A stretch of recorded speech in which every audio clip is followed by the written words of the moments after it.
Grandes batalhas da Antiguidade.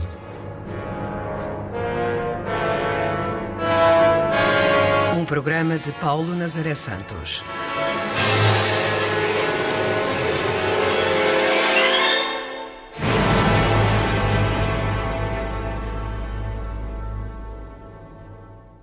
Batalha de Benevento, no ano 275 a.C.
Acho que aqui é um bom sítio para deixarmos os cavalos. Podemos amarrá-los por entre estas árvores. Agora vamos ter de seguir a pé, para não sermos vistos. Deve haver vigias espalhados por aí. Temos que ir com cuidado. O acampamento de Pirro está montado depois daquela colina. Já não é longe. Está uma bela noite e, apesar da brisa, não está frio. Claro, vamos ver o que está a acontecer no acampamento do rei Pirro, do Épiro. É sem dúvida um grande monarca e um dos maiores comandantes militares. Só a menção do seu nome aterroriza todos aqueles que têm de o enfrentar. Tem um nome estranho? Realmente não é muito habitual um monarca desta importância ter um nome destes. Pirro quer dizer cor de fogo e chamam-lhe assim porque ele tem uma espessa barba ruiva, da qual muito se orgulha. Onde é o Épiro? O Épiro não é longe. Situa-se logo do outro lado do Mar Jónico, ou Mar Adriático, se preferirem. Fica na Península Balcânica, onde há a Albânia e ainda apanha boa parte do noroeste da Grécia. É uma terra de geografia bastante acidentada, com grandes planaltos e muitos vales estreitos, mas também com grandes planícies férteis e belos lagos. O Épiro, a oriente, estende-se até à cadeia do Pindo, onde fica o antigo Santuário de Dodona. Que santuário é esse? Ah, meus caros, o Santuário de Dodona é um dos locais mais sagrados da geografia grega. É dedicado a Zeus e foi sempre o maior centro religioso do noroeste da Grécia. São famosos os seus oráculos. Zeus, o rei dos deuses, fala através dele com todos os peregrinos que o consultam. O oráculo de Dodona, bem como o de Delfos, é o mais procurado para vaticinar o futuro e ajudar a deslindar os grandes mistérios do mundo. Estes oráculos falam por enigmas, não fornecendo respostas diretas. É necessário sempre proceder a uma interpretação das suas palavras, que são transmitidas pelos sacerdotes por inspiração divina. Cuidado aí. Este declive é mais acentuado do que parece. E à noite é necessário ter cuidados redobrados. Sim, os oráculos de Delfos, dedicado a Apolo, e de Dodona a Zeus, têm caráter bastante diferente. O de Delfos tem uma importância central, pois está no que se diz ser o ónfalo do mundo. Ónfalo significa umbigo.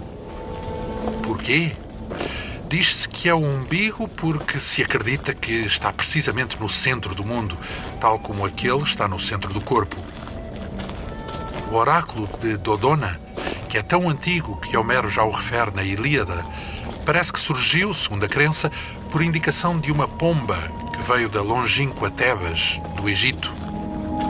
Quando esta chegou a Dodona, depois de voar milhares de quilómetros, poisou sobre o grande carvalho dedicado a Zeus e ordenou, com palavras claras, que ali se estabelecesse um grande oráculo. Vocês nem imaginam. Os gregos, nos primeiros tempos, realizavam o culto a céu aberto, em torno da árvore sagrada e da fonte, com um simples círculo de caldeirões a delimitar o espaço dedicado ao culto de Zeus. Muito mais tarde, já no século IV a.C., ergueu-se um primeiro pequeno templo.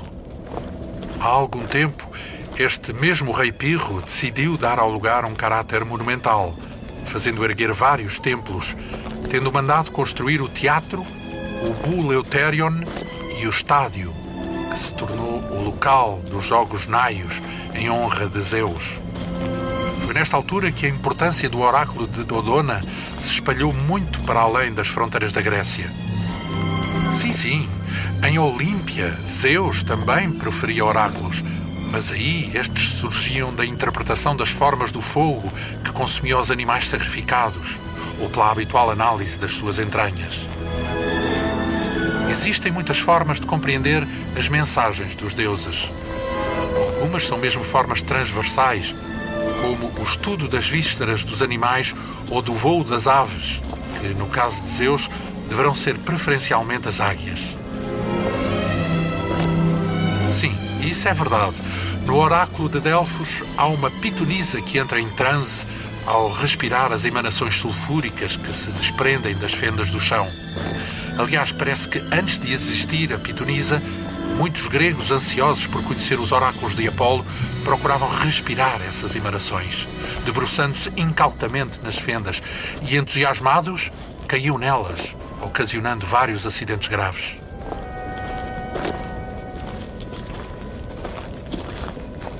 Em Dodona, a inspiração oracular de Zeus faz-se de modo bem diferente do que acontece em Delfos.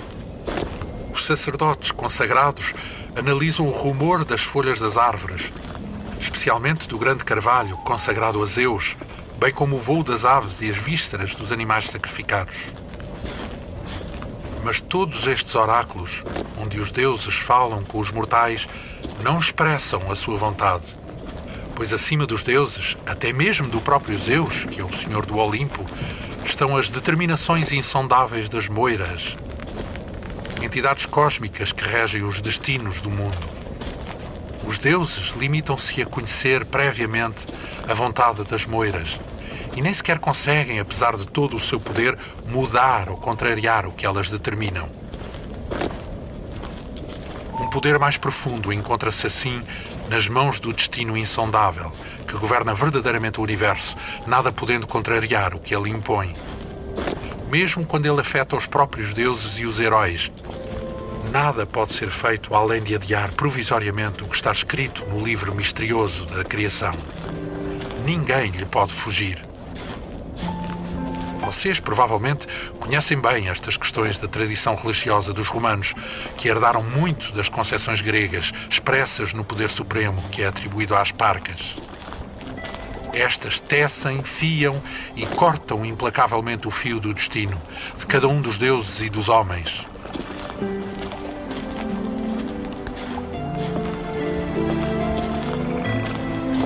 Vamos por aqui. É melhor atalhar caminho. Aqui, à esquerda, há um riacho, mas não temos de o atravessar. Pode, aliás, servir-nos de guia para chegarmos ao acampamento de Pirro, que está montado nas suas margens.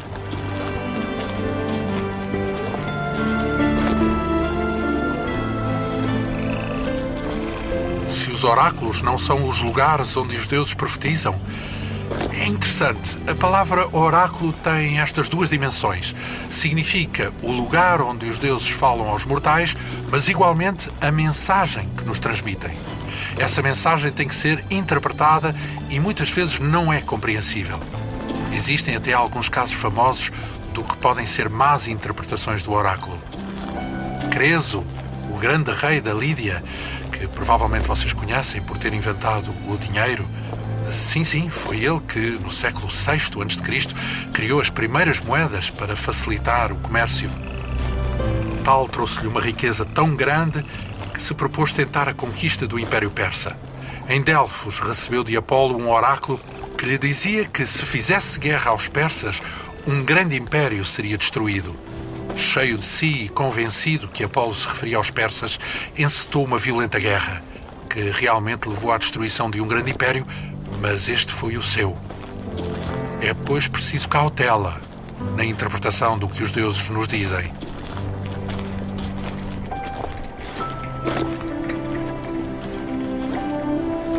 Vamos tentar entrar por aqui. Cuidado, que o terreno é bastante irregular. Está bem, eu sei que é muito difícil andar aqui, quase sem se conseguir ver onde se põem os pés. Mas se viéssemos de dia, provavelmente éramos logo detectados pelas sentinelas.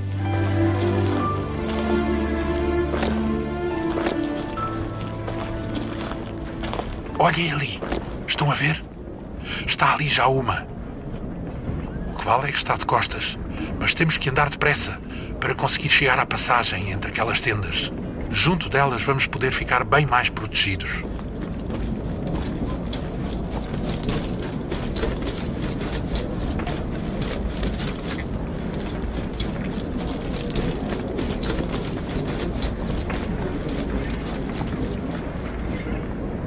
Parece-me que há grande azáfama aqui no acampamento. Estão a ver ali? Há muitas tochas acesas e parece-me que estão a montar uma coluna de marcha. As tropas de Pirro vão partir para algum lado. O que se passará? Cuidado! Olhem que estão aí algumas raízes em que podem tropeçar. O que é isto? Não notam pelo cheiro? Bem, vamos avançar para ali, que já ficamos bastante protegidos. Aqui parece-me bem. Ficamos escondidos da luz das tochas, na sombra das tendas. Aquilo que estava no chão e vocês perguntaram o que era, é um monte de dejeções fecais de paquiderme. Pois é. Aqui à nossa esquerda é precisamente o recinto que abriga os vários elefantes de guerra que pertencem ao exército de Pirro. Pois é, o seu exército possui vários elefantes de guerra que têm criado pânico entre os seus adversários, nomeadamente os romanos, que nunca tinham lutado contra estes animais. Já vos conto. Primeiro vou tentar explicar-vos o que é que Pirro está a fazer aqui, na Itália.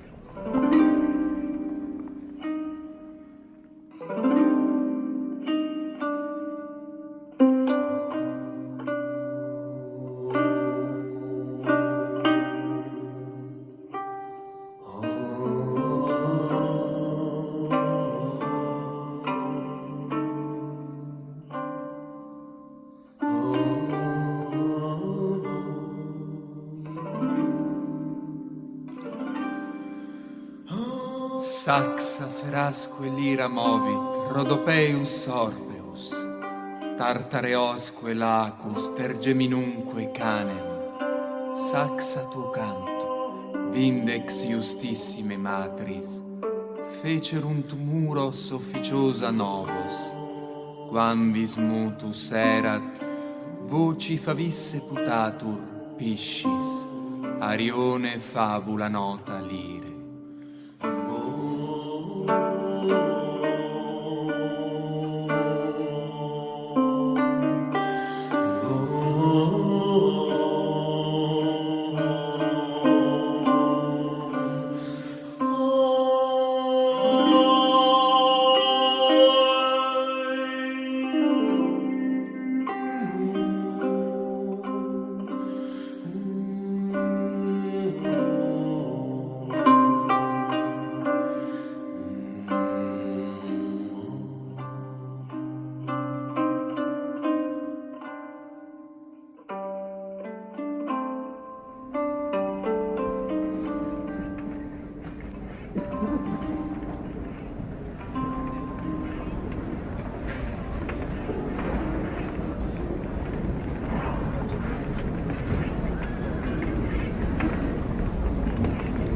ambicioso Pirro teve um bom pretexto para intervir aqui e não hesitou. Veio ajudar os tarentinos, que neste momento estão em guerra aberta com os romanos. Parece impossível, mas Roma, aquela que era apenas uma pequena cidade do Lácio, tem adquirido ultimamente um papel determinante na Península Itálica. Entraram em guerra contra os vizinhos e não têm parado de conquistar tudo à sua volta. Já derrotaram muitas cidades dos etruscos a norte, submeteram ou expulsaram muitas das tribos celtas e venceram os indomáveis samnitas. Sim, os samnitas são todas aquelas belicosas tribos que vivem nos montes Apeninos. Depois de 3 violentas guerras contra eles, em 290 a.C., os romanos conseguiram forçá-los à capitulação. Não satisfeitos com a vitória, parecem agora ambicionar ter o domínio de toda a Itália e viraram-se há pouco tempo para sul, onde estão as colónias gregas da Magna Grécia. Estas localizam-se aqui, no sul da Itália e na Sicília. Há já centenas de anos que os gregos, para compensar a pobreza dos seus solos e o aumento da população, começaram a fundar colónias em Itália, tais como são as cidades de Locros, Crotona, Sibaris, Galípoli, Heracleia, Cumas, Régio da Calábria, até mesmo a Grande Nápoles. Aqui, no sul da Península Itálica, situam-se as principais, tal como a próspera cidade de Tarento, que está agora a ser atacada pelos romanos. A ambição de Roma não conhece limites. Penso mesmo que, tendo um exército tão esmagador, conseguirá não só o domínio desta península, bem como almejará no futuro a construção de um grande império. Um império só se pode construir se estiver suportado por uma poderosa máquina de guerra, e de ano para ano o exército romano tem demonstrado mais e mais capacidade militar. Há cerca de 6 anos, em 281 a.C., os habitantes de Tarento viram-se assediados pelos romanos e pediram ajuda ao poderoso rei do Épiro, que logo no ano seguinte veio em seu auxílio. Ambicioso como é, veio socorrer os tarentinos. Contudo, a sua intenção, mais do que os ajudar, é bem possível que seja a de se apoderar de territórios deste lado do Adriático. A colónia grega ficou assim numa difícil situação política e militar, constrangida entre as pretensões do rei epirota e as aspirações expansionistas dos romanos. Pirro, além de ser um comandante extraordinário, trouxe o seu colossal exército de perfil helenístico, bem treinado, bem armado e com recursos que têm surpreendido a arte militar do Ocidente. Os elefantes que estão aqui neste acampamento têm sido uma tremenda dor de cabeça para os generais romanos. Aliás, Pirro já venceu 2 batalhas contra eles e muito do seu êxito ficou a dever-se à utilização destes paquidermes. O que são exércitos de perfil helenístico? Ah, sim, tenho que vos explicar. Após a grande vitória obtida em Gaugamela, Alexandre tornou-se senhor do enorme Império Persa e, portanto, de todo o mundo conhecido. Prosseguindo para o Oriente, conquistou muitos territórios na Índia, acabando por travar aí a sua última grande batalha, em 326 a.C.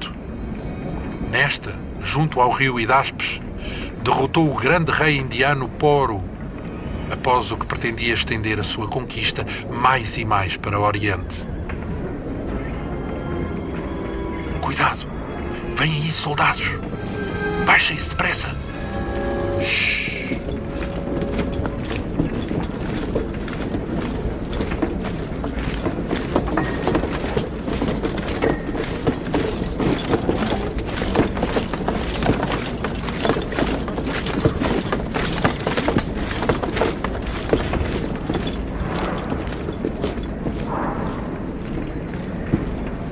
Já foram. Temos de ter cuidado. Há muito movimento aqui no acampamento. Mas dizia-vos eu que após a vitória de Alexandre na Batalha de Hidáspes, a sua intenção era continuar indefinidamente para o Oriente. Contudo, os seus soldados opuseram-se. Exaustos pelas lutas constantes ao longo de 8 anos, queriam voltar para as suas casas, para junto das suas mulheres e filhos. O rei macedónico viu-se assim forçado a pôr um fim à sua longa campanha. No regresso, quando estava na Babilónia, Alexandre morreu quando tinha apenas 33 anos, na sequência de uma febre terrível.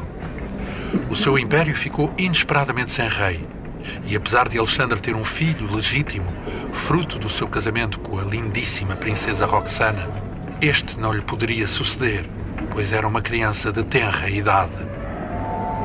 Logo após a sua morte, os seus principais generais começaram de imediato a dividir as províncias do império entre si, tornando-se reis e ficando cada um com uma parcela dos territórios. Estes ambiciosos generais, conhecidos como diádocos, enfrentaram-se com o objetivo de alargarem os respectivos domínios, fazendo e desfazendo alianças e traindo-se uns aos outros. Pobre condição humana! O que faz o poder? Poucos anos antes tinham lutado ombro a ombro nas fileiras de Alexandre, mas logo que se tornaram reis, foram levados pela ambição a uma total falta de escrúpulos, a uma absurda falta de princípios. Chegaram até ao ponto de terem a coragem de assassinar a mãe, o meio-irmão, a mulher e o filho de Alexandre. Efetivamente, o excesso de poder corrompe a frágil condição humana. Só homens muito esclarecidos, como nos ensinou Platão na sua República, poderão ser reis que se consigam manter imunes ao abuso a que o exercício do poder pode conduzir.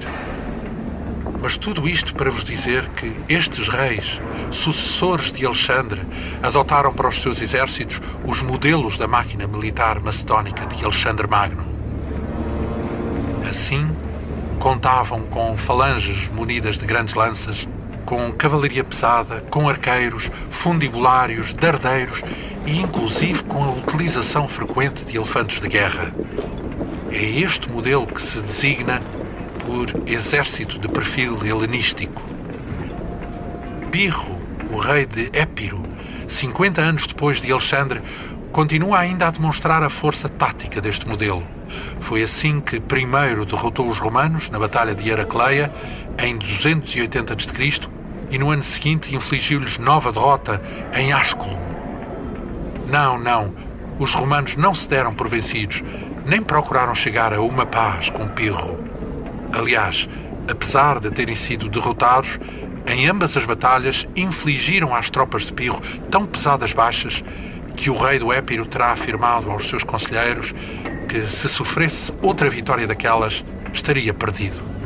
É daqui que vem a célebre expressão vitória de Pirro, como um desabafo que se profere quando se pretende dizer que um sucesso conseguido a tal preço quase equivale a uma derrota. Mas a razão essencial pela qual os romanos perderam essas duas batalhas deve-se em grande parte à utilização destes elefantes, que deviam estar aqui à nossa esquerda, mas que provavelmente já foram incorporados na coluna de marcha que vai partir. As legiões romanas nunca tinham enfrentado tais bestas de destruição. O poder militar da infantaria pesada das legiões é essencialmente resultante da grande disciplina e treino dos seus homens. Lutam numa formação cerrada e num sistema em que a ordem pela qual cada legionário se posiciona é vital para o seu bom desempenho. Quando os paquidermos investem sobre as suas linhas, toda essa organização tática é desfeita, perdendo grande parte da sua capacidade de combate. Além disso, é assustador para qualquer soldado, por mais treinado que esteja, perceber que se encontra na linha de ataque de um animal com aquelas dimensões. São 4 ou 5 toneladas em movimento que não é possível fazer parar sem um grande esforço conjunto. Estes elefantes são verdadeiras máquinas de guerra. São submetidos a um treino intensivo para desenvolver todo o seu potencial de destruição. Aprendem a pisotear, a esmagar com as suas poderosas patas todos os que se atravessam no seu caminho. Além disso, têm as presas afiadas e alguns aprendem mesmo a empunhar nas trombas fortes adagas. Apesar das articulações das pernas não lhes permitirem trotar, podem deslocar-se a uma velocidade considerável, que atinge uns 30 km por hora, As pernas dos elefantes são bastante curiosas, sendo o único animal que possui 4 articulações em forma de joelho. É absolutamente atemorizante lutar contra estes animais. Até os próprios cavalos, se não estiverem treinados para os enfrentar, fogem sem obedecer aos seus cavaleiros. Tal acontece com frequência, bastante que os cavalos sintam o odor dos paquidermos ou ouçam os seus terríveis barridos. É uma questão de instinto.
Alexandre Magno quase perdeu a batalha do Hidaspes devido aos elefantes do rei indiano Poro.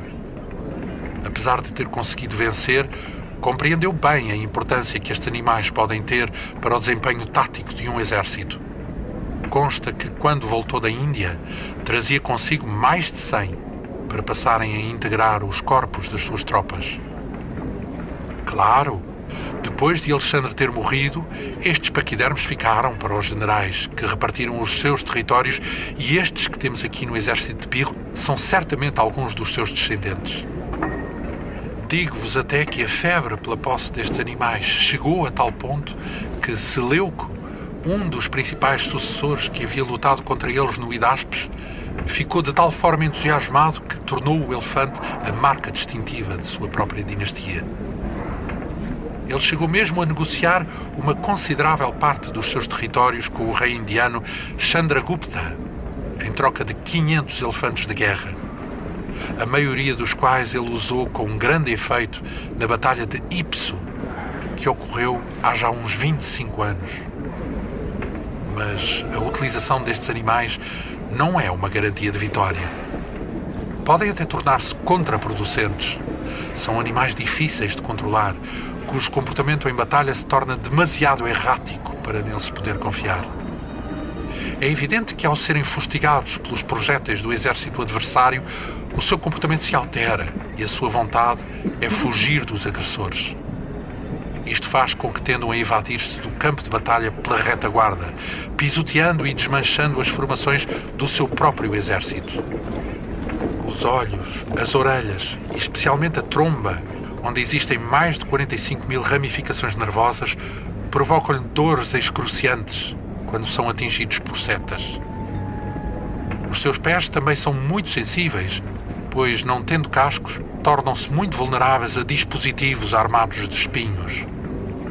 O diádoco Ptolomeu, que se havia tornado faraó do Egito, não tinha ainda elefantes quando ocorreu a Batalha de Gaza, em 312 a.C. Para se defender da investida dos paquidermos de Demétrio, outro dos sucessores de Alexandre, criou um engenhoso sistema móvel de pontas de ferro conectadas por estacas e correntes. Os paquidermes, na sua rápida progressão de ataque, ao pisarem esse dissimulado arranjo de espinhos, caíam imediatamente ou procuravam retroceder bramindo de dor. Um elefante assustado torna-se um perigo para ambos os exércitos. Muitas vezes, os próprios cornacas, que são os seus guias e treinadores, vêm-se forçados a matá-lo, cravando na sua nuca um enorme prego, caso este comece a pisotear o seu próprio exército. Na primeira vitória de Pirro sobre os romanos, na Batalha de Heracleia ou do rio Siris, em 280 a.C., o seu efeito foi esmagador. Os soldados romanos, que nunca tinham visto animal tão grande e estranho, sem poderem compreender o que eram tais monstros, passaram a designá-los por grandes vacas lucanianas, visto que Heracleia fica na região de Luca. No ano seguinte, na Batalha de Asculum, o exército romano já dispunha de recursos para enfrentar os paquidermes, apresentando infantaria ligeira preparada para efetuar intensas cargas de projéteis. Os romanos chegaram mesmo a conceber armas para este efeito. Com a sua habitual competência militar, construíram 300 carros anti-elefante, puxados por bois, que eram menos assustadiços e possuíam mais força que os cavalos. Estavam equipados com gigantescas lanças e recipientes de cerâmica em que eram ateadas enormes chamas para assustar os paquidermes. Temos de admitir que a capacidade e o esforço militar romano é impressionante, pois, já sabendo que Pirro teria cerca de 20 elefantes, construíram 300 carros para os enfrentar, o que dava cerca de 15 carros para opor a cada um. Pirro, que também era uma velha raposa, percebeu o potencial de tais recursos e, em Asculum, protegeu os seus estimados proboscídeos atrás da infantaria pesada. Manobra que não era habitual, pois estes normalmente partiam logo à frente, na tentativa de desfazer a ordem do exército adversário. A batalha acabou por se prolongar por 2 dias, lutando-se furiosamente, sem contudo se definir um vencedor no final do primeiro. No segundo dia de combate, as legiões romanas estavam a dar boa conta das falanges macedónicas de Pirro quando ocorreu de novo a brutal investida dos paquidermes. A linha defensiva romana fragmentou-se e sofreram outra derrota, causada, portanto, novamente pela investida dos gigantescos animais. O que aconteceu aos carros anti-elefante? Bem, quando os paquidermes investiram, os romanos avançaram com os seus carros, que contudo não tiveram grande eficácia, devido à confusão habitual que se estabelece durante uma batalha. Além disso, os carros tinham pouca mobilidade comparativamente aos paquidermes, acabando por não se lhes conseguir opor eficazmente. A infantaria ligeira de Pirro tinha recebido também ordens para dizimar todos os romanos condutores dos carros, o que levou a que estes ficassem assim rapidamente fora de combate. Percebendo a sua vantagem, Pirro manda avançar o corpo de cavalaria de elite para a refrega, terminando a batalha com a debandada dos romanos. Apesar da vitória, o exército do rei do Épiro também sofreu grandes perdas. Considerando a situação difícil em que se encontrava e que os romanos não se renderiam, Pirro propõe uma trégua a Roma, que o Senado rejeita liminarmente. Alega que ele está na Península Itálica e que todos estes territórios fazem parte da esfera de influência de Roma. O Senado afirma que só seria possível assinar uma paz quando todas as suas tropas tivessem abandonado a Itália. O rei do Épiro tentou então encontrar outros aliados contra Roma, propondo uma aliança aos cartagineses. Contudo, estes optaram por se aliar aos romanos, compreendendo o importante papel que estes já desempenhavam no contexto itálico. Durante os últimos 5 anos, Pirro intrometeu-se no complexo xadrez militar da Sicília, onde gregos e cartagineses se defrontavam. Apesar de inúmeras vitórias, o seu exército ficou muito enfraquecido, acabando por ter de regressar à Península Itálica. Parece que os romanos montaram 2 legiões sob o comando de Mânio Cúrio Dentato para o voltar a enfrentar. São uns 17.000 homens. Se as legiões não são formadas por 5.000 homens? Sim, em geral são, mas o seu número pode variar muito, dependendo dos homens disponíveis para a levantar.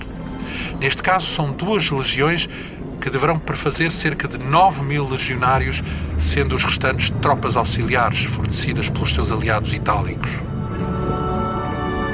Reparem, as tochas estão a movimentar-se do outro lado do acampamento. Deve ser a coluna de marcha que começou a avançar. Pirro terá certamente algum objetivo muito específico ao fazer movimentar as suas tropas durante a noite.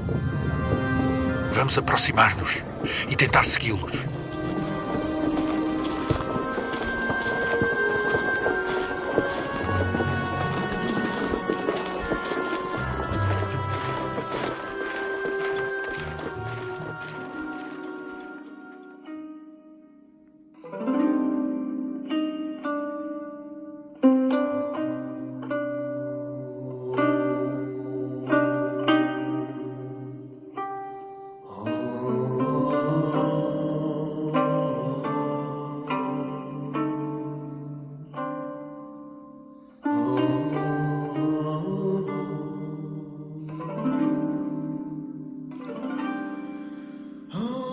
Saxa ferasque lira movit, Rhodopeus orbeus, Tartareosque lacus, tergeminunque canem, Saxa tuo canto, vindex justissime matris, Fecerunt muros officiosa novos, Quamvis mutus erat, voci favisse putatur, piscis, Arione fabula nota lire.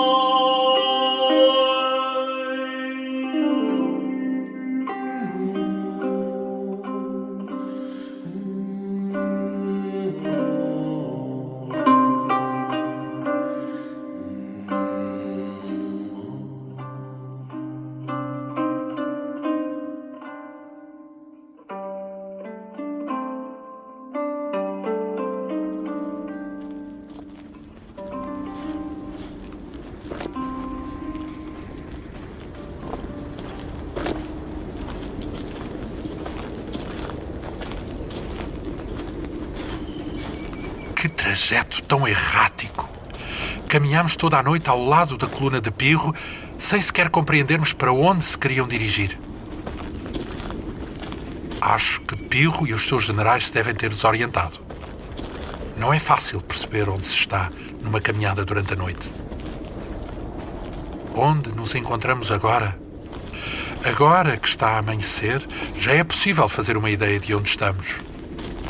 Sei que estamos na Campânia e esta região parece-me ser Malevento. Chamam-lhe Malevento por ser muito desabrigada e fustigada por ventos agrestes. Subamos para ali.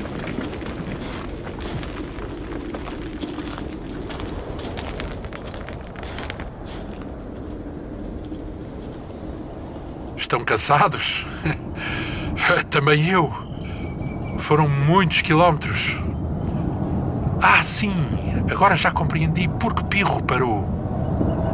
Olhem ali para a nossa esquerda. São romanos.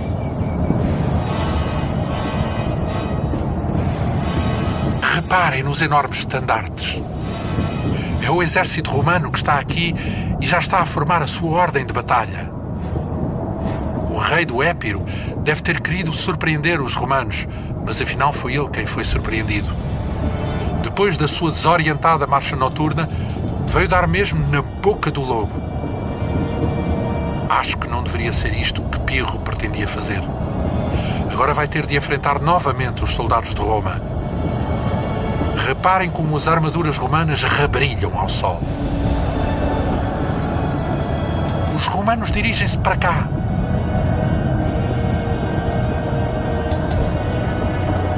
Vejam, Pirro está ali. Sim, logo à frente da área onde estão os elefantes. É o que está a pôr agora o capacete. Aquele que está a cavalo. O outro que está a falar com ele é Cíneas, um dos seus mais importantes generais.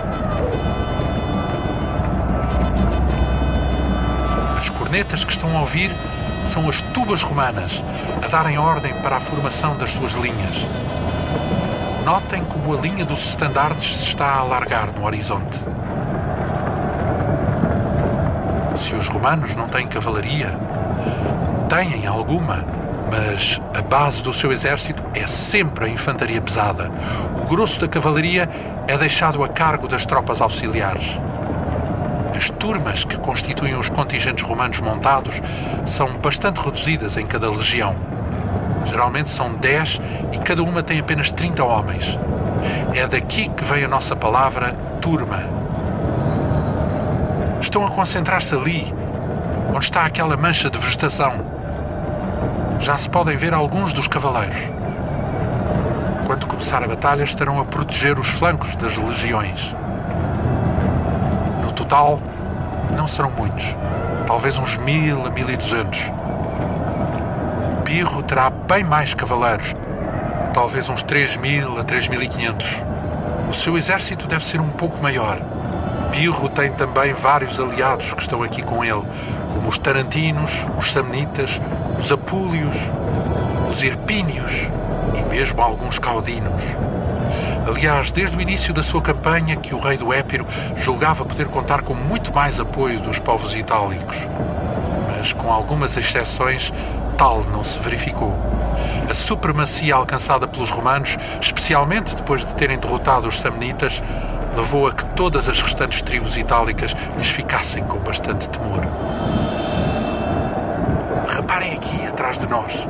As tropas de Pirro também vão alargando a sua formação para evitar o perigo de serem cercados. Estes, aqui mesmo embaixo, são os corpos da infantaria ligeira. Vejam lá. Alguns nem sequer trazem capacete. Têm arcos e fundas. Embora não parecendo a funda, é uma arma temível.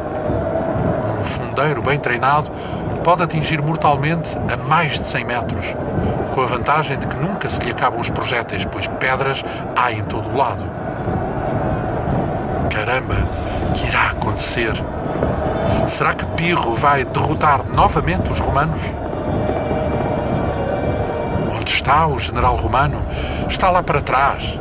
Os generais romanos não se expõem muito aos desmandos da batalha. A sua função está bem definida. Estão à frente da legião para a comandar e não para combater. Um general que morre em batalha põe em perigo a boa ordem de todo o seu exército, e os romanos são muito pragmáticos. Reparem, os elefantes estão agora a ser conduzidos. Vão formar uma linha de ataque. Não é fácil conduzi-los. Os animais ficam muito agitados no meio de toda esta balbúrdia. Vão todos formar em linha, mas vão ficar relativamente afastados. Geralmente ficam a cerca de uns 15 a 20 metros uns dos outros. Estão a ver? Olhem. As falanges de Pirro já estão a ficar também formadas. Aquelas lanças longas é que são as sariças. É uma visão assustadora ver milhares de homens formados em falange com aquelas enormes lanças. Pirro está a mandar alternar cada falange com cada um dos corpos dos seus aliados. Sim, claro, as pontas das sariças são de bronze. Aliás, todo o equipamento dos gregos é feito com essa liga. Capacetes, couraças, espadas, grevas, escudos. Sim, o bronze é uma liga. É feita de cobre e estanho. É conhecido desde a mais alta antiguidade. A liga é feita misturando 4 partes de cobre para uma de estanho, obtendo-se assim um metal muito mais duro e próprio para a fundição de lâminas. Por vezes juntam à liga uma pequena quantidade de zinco. Mas não são todos que sabem este segredo. Estes assuntos militares são tratados com o maior secretismo. Mas o estanho...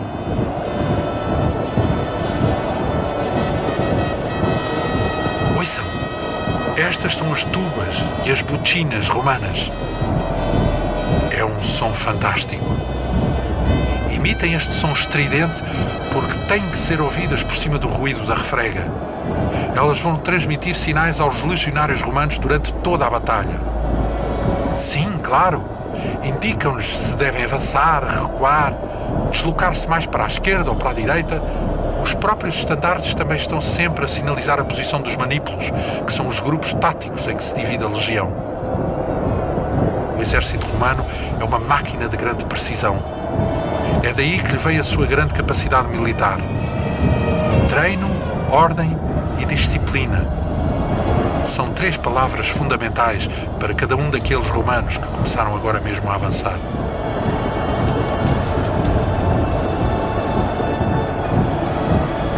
Olhem, ali! Há vários elefantes que não querem ficar quietos na linha.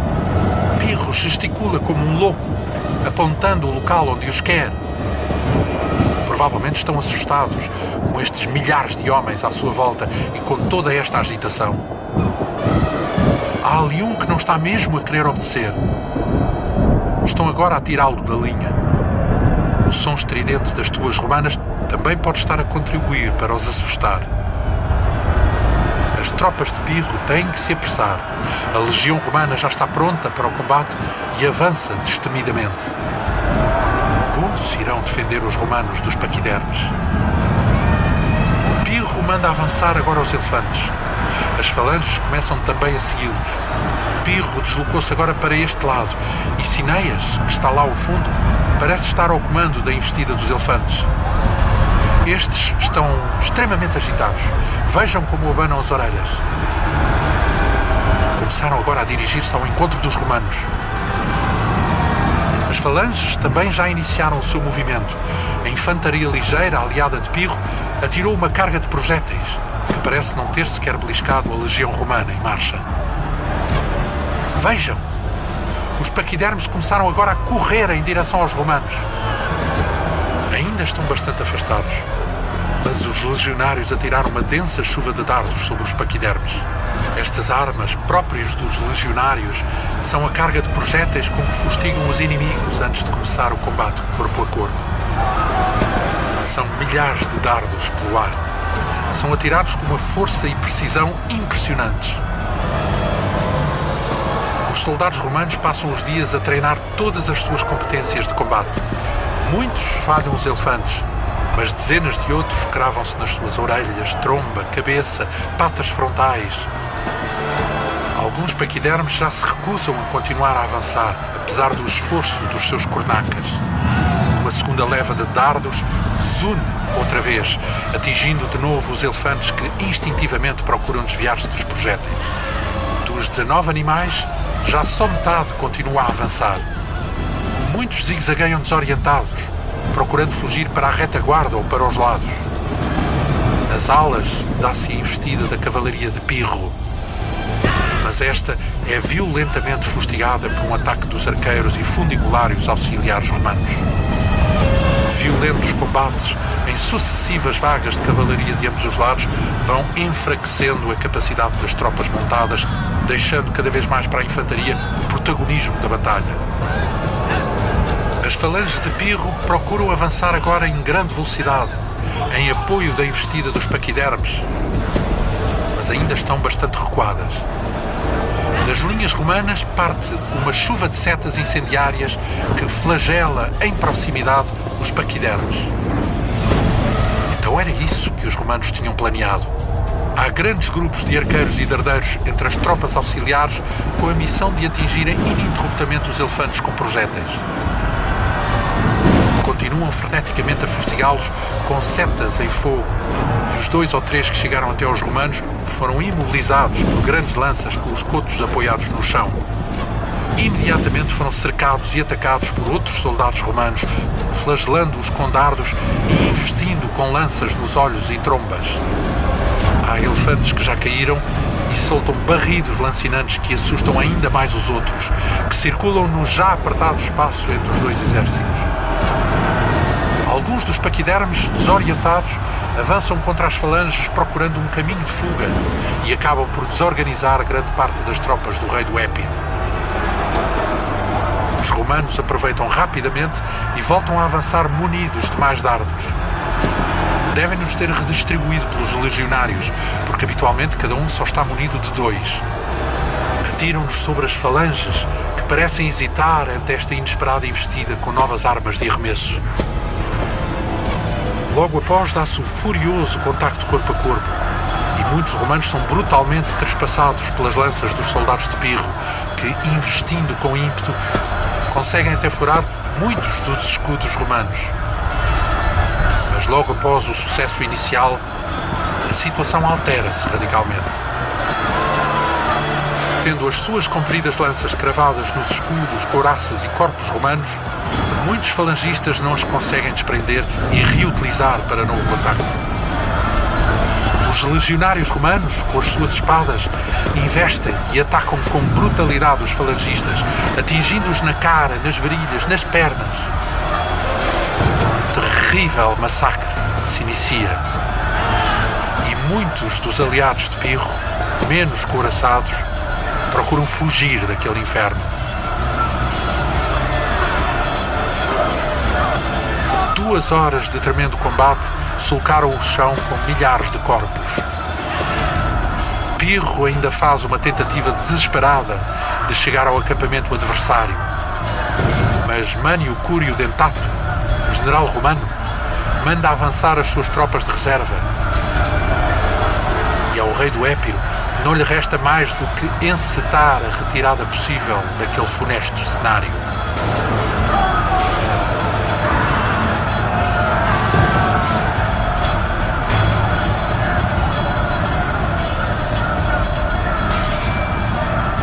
Os romanos venceram. Perseguem agora os soldados de Pirro com toda a determinação, enquanto estes procuram fugir, abandonando tudo o que possa dificultar a sua fuga. Há 2 elefantes que já foram mortos e vários capturados. Finalmente, os romanos derrotaram Pirro. Esta vitória sobre o mais famoso general da época terá profundas consequências no espírito romano, trazendo-lhe a partir de agora uma nova ousadia. –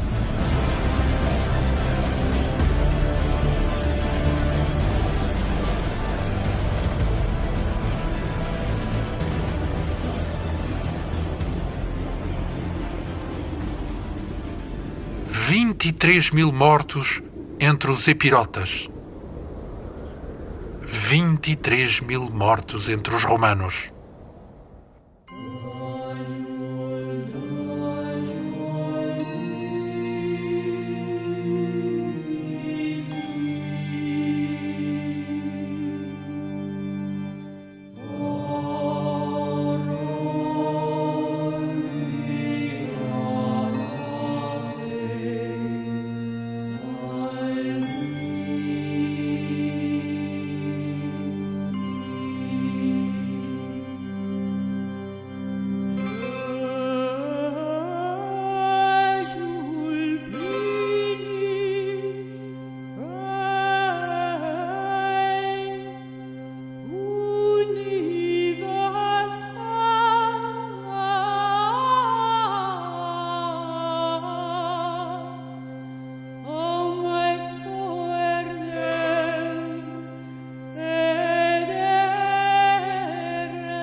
Malevento não deixou de ser terra ventosa, mas o novo alento que trouxe ao espírito romano fê-la ser rebatizada de Benevento.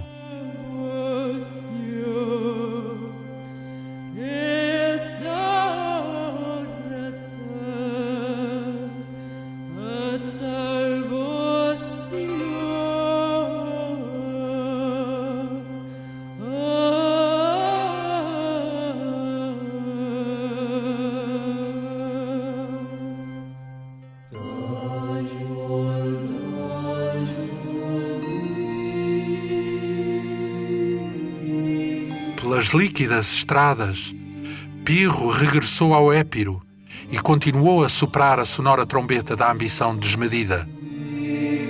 Aquela com a qual os néscios julgam ser possível saber de que são feitos os doces matizes da glória.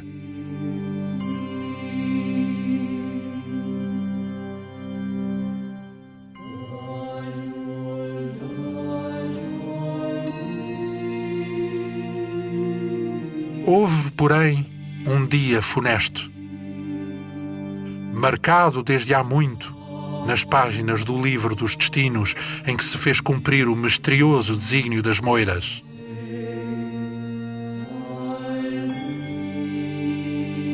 Sem lhe terem anunciado as suas intenções, estas libertaram Pirro dos seus muitos trabalhos, quando, por pura ironia, fizeram com que uma frágil mão feminina lhe tombasse sobre o robusto crânio de rei a singela telha que o faria abandonar para sempre a sua vã ambição.